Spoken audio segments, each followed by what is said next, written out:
like Beatles in the city, be back immediately to confiscate the monies. Ray Scrum. Wow. My will. Sent flowers, but you said you didn't receive. That girl is a real crowd, please. Small world, all her friends know of me. Young bull living like an old geese. Quick release the cash, watch it fall slowly. Frat girl still trying to get in.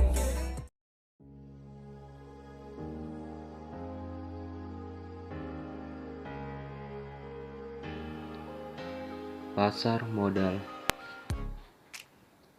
Ingin menjalani kehidupan yang mapan dan memiliki harta dan aset di hari tua memang sudah jadi impian hampir semua orang.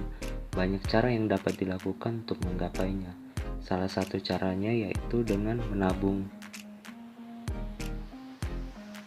Menyisihkan dana rutin 10 hingga 20% dari setiap penghasilan. Namun, karena terjadi inflasi setiap tahun, maka harga barang tidak sama di tahun-tahun berikutnya. Contohnya bisa kita lihat di kehidupan sehari-hari.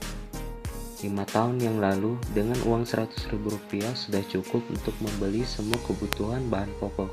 Lalu bagaimana dengan 10 tahun lagi? Solusi yang tepat untuk mencapai masa depan sejahtera adalah dengan investasi. Yang artinya kita dapat membeli produk keuangan saat ini yang diharapkan memiliki nilai jual yang lebih tinggi di masa yang akan datang. Investasi dilakukan dalam pasar modal yaitu bursa efek. Jenis pasar modal yaitu pasar perdana dan sekunder.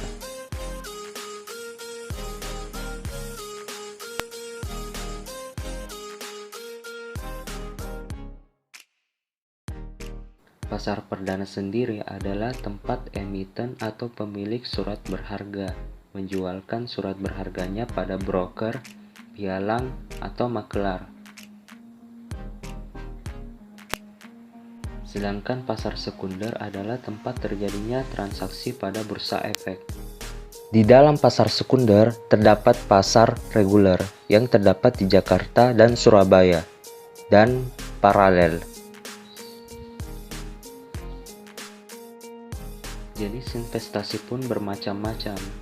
Semua instrumen investasi tersebut contohnya yaitu saham, obligasi, dan reksadana. Pada saham, dengan menginvestasikan dana kita kepada sebuah perusahaan, maka kita juga dapat menjadi pemilik dari perusahaan tersebut, seperti perusahaan semen, industri mobil, dan lainnya. Nantinya kita akan mendapatkan keuntungan yang disebut dengan dividen.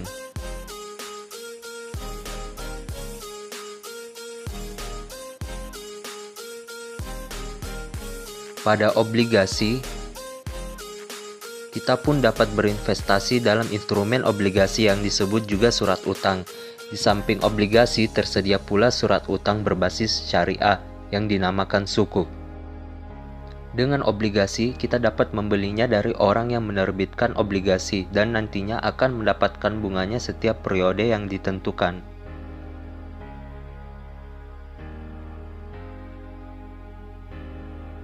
Lembaga penunjang pasar modal yaitu Biro Administrasi Efek, Wali Amanat, Pemeringkat Efek, dan Bank Kustodian. Seringkali orang Indonesia berpikir negatif mengenai investasi, sehingga seringkali pasar modal Indonesia dikuasai oleh orang-orang asing.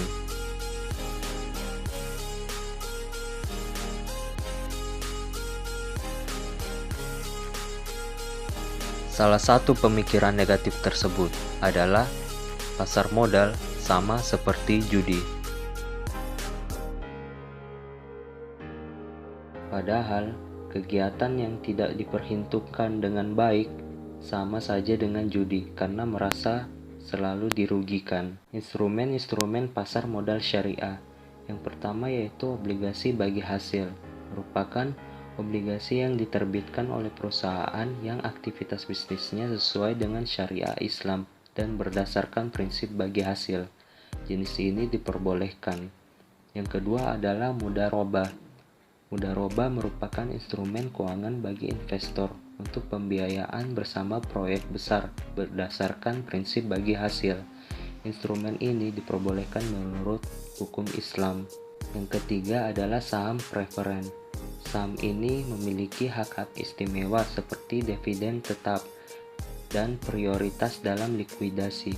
Karena ada unsur pendapatan tetap seperti bunga, maka dilarang menurut hukum Islam. Namun ini masih menjadi bahan perdebatan. Yang keempat adalah saham biasa perusahaan, yaitu saham biasa yang diterbitkan oleh perusahaan yang didirikan untuk kegiatan bisnis sesuai dengan Islam. Yang kelima adalah obligasi mukarobah, merupakan obligasi yang diterbitkan untuk pembiayaan proyek yang menghasilkan uang atau proyek yang terpisah dari kegiatan umum perusahaan.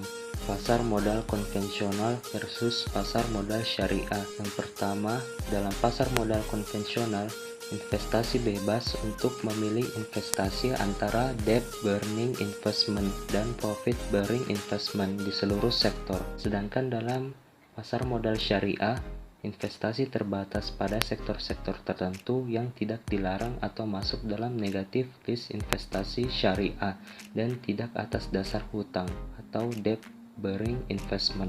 Yang kedua adalah pasar modal konvensional memperbolehkan spekulasi dan judi yang gilirannya akan mendorong fluktuasi pasar yang tidak terkendali didasarkan pada prinsip bunga. Sedangkan dalam pasar modal syariah melarang berbagai bentuk bunga, spekulasi, dan judi. Pasar modal syariah, indeks pasar modal konvensional memasukkan seluruh saham yang tercatat di bursa dengan mengabaikan aspek halal haram. Yang ketiga, yang penting, saham emiten yang terdaftar sudah sesuai dengan aturan yang berlaku. Sedangkan dalam pasar modal syariah didasarkan pada prinsip syariah yang mendorong penerapan profit loss sharing dan skema kemitraan. Yang keempat, indeks yang berdasarkan syariat Islam.